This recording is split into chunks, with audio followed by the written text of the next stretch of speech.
সবার প্রতি আন্তরিক কৃতজ্ঞতা। India Australia high voltage semifinal Champions Trophy নিশ্চয়ই ট্রফিতে দেখেছেন।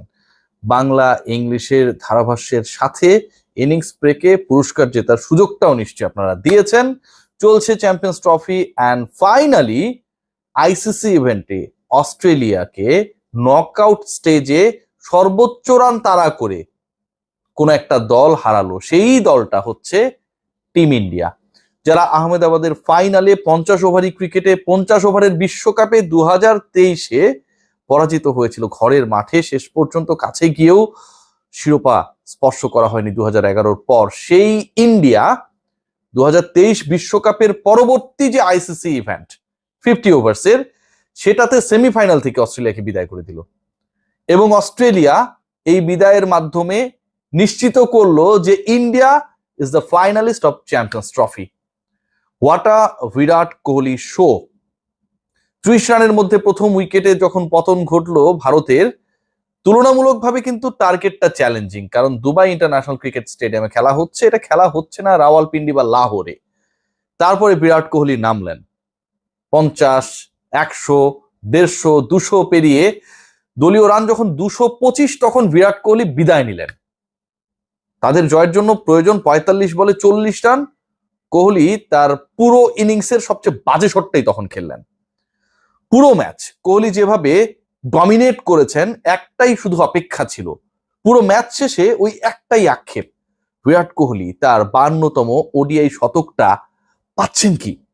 শেষ পর্যন্ত পান নাই, 80-এ গিয়ে আউট হয়ে গেছেন। কিন্তু the way he showed the way to his team, যেভাবে তিনি পুরো পথে ডমিনেট করেছেন, সিঙ্গলস নেয়ার ক্ষেত্রে যেভাবে ফাঁক ফোকর বের করেছেন, এবং যখন স্ট্যাটিস্টিক্স দেখাচ্ছিল যে 2000 সালের পর, মানে গত 25 বছরে আইসিসি ইভেন্ট, সব ধরনের ইভেন্ট মিলিয়ে সবচেয়ে বেশি সিঙ্গেল নেয়া ক্রিকেটার হচ্ছে বিরাট কোহলি, এবং তার টোটাল নাম্বার অফ সিঙ্গেলস হচ্ছে 5868।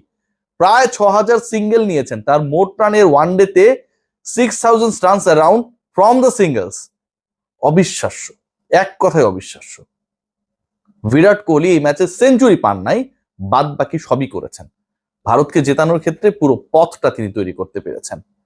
খেয়াল করে দেখুন যে যখনই ক্রুশাল ম্যাচ আসে, গুরুত্বপূর্ণ সম্মানের ব্যাপার আসে, তখনই কোহলি একাই দাঁড়িয়েছেন।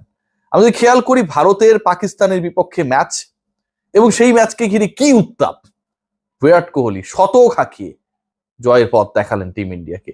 এরপর বিরাট কোহলির সেই রকম ব্যাটিংটা আমরা লক্ষ্য করছিলাম না, জমিয়ে রেখেছিলেন একটা নকআউট ম্যাচের জন্য, যেই ম্যাচটা ইন্ডিয়াকে ফাইনালে তুলবে, এবং ফাইনালে ওঠা ইন্ডিয়াকে ফাইনালের শিরোপা জিততে যেই দলটা সবচেয়ে বেশি কাঁদিয়েছে, অস্ট্রেলিয়াকে আউট করে দিবে, সেখানটা এসে খেলে দিলেন।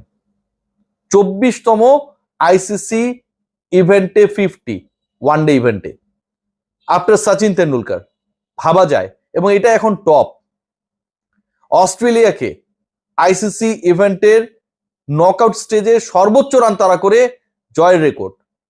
2000 সালের পর থেকে ওয়ানডেতে সবচেয়ে বেশি সিঙ্গেল গ্রহণকারী ক্রিকেটার বিরাট কোহলি আসলে বিরাট কীর্তিমান। আজকের এই ম্যাচের পর আমার কাছে মনে হয় যে ফাইনালে সবচেয়ে বেশি এক্সাইটমেন্ট থাকবে, আলোচনা থাকবে, টিম ইন্ডিয়ার অপেক্ষা থাকবে। ফাইনালটা কিন্তু দুবাইতে হচ্ছে, এটা আর কোনো ডাউট থাকলো না। চ্যাম্পিয়ন্স ট্রফির আয়োজক পাকিস্তান, দে ওয়ার প্রেয়িং যে কোনোভাবে অস্ট্রেলিয়া জিতে গেলে ফাইনালটা শেষ পর্যন্ত আর দুবাইতে হইতো না, ইউএইতে হইতো না, পাকিস্তানের টুর্নামেন্টের ফাইনাল পাকিস্তানে হইতো, সেটা আর হচ্ছে না।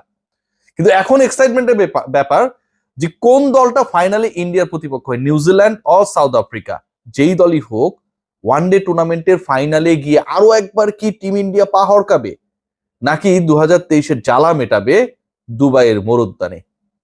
সবাই ভালো থাকবেন, take great care. Virat Kohli ইনিংসটা আসলে দেখার মতো ছিল।